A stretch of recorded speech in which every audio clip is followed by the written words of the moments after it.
இந்த second pregnancy confirm பண்ணதுலேருந்து எனக்கு ஒரு பெரிய டவுட்டுங்க. எல்லாருக்கும் கேர்ள் பேபி வேணும், பாய் பேபி வேணுங்கிறது நார்மலாக இருக்கிற விஷயம் தான். பட் எனக்கு என்ன சுத்தமாக புரியலன்னா, ஃபஸ்ட்டு பாப்பா பொண்ணாக இருந்தால் செகண்ட் பையன் வேணும் அப்படின்னு ஆசைப்படுறது, ஆர் ஃபஸ்ட்டு பாப்பா பையனாக இருந்துச்சுன்னா செகண்ட் பொண்ணு வேணும்னு ஆசைப்படுறது. இந்த ஆசை வந்து பேரண்ட்ஸ் டிசைட் பண்ணினா பரவாயில்ல.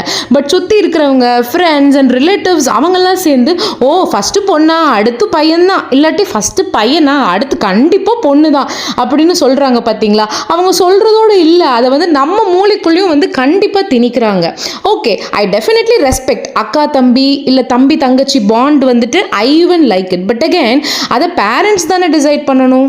மோர் ஓவர் பேரண்ட்ஸ் இது வேணும் அது வேணும்னு டிசைட் பண்ணால் கூட பேரண்ட்ஸ் கையிலே எதுவும் இல்லை. எண்ட் ஆஃப் தி டே குழந்தைங்கிறது கடவுள்கிட்ட இருந்து நமக்கு கிடைக்கிற பெரிய கிஃப்ட் இல்லையா? அதை சந்தோஷமாக ஏற்றுக்கிறது தான் நம்ம வேலையை தவிர இதான் வேணும் அதான் வேணும் டிமாண்ட் பண்ணி அப்புறம் வருத்தப்படுறது கண்டிப்பாக கிடையாது. ஸோ ஜஸ்ட் ஸ்டாப் சேயிங் உனக்கு இந்த குழந்தை தான் and start saying with love that குழந்தை நல்லபடியாக பிறந்தா போதும்.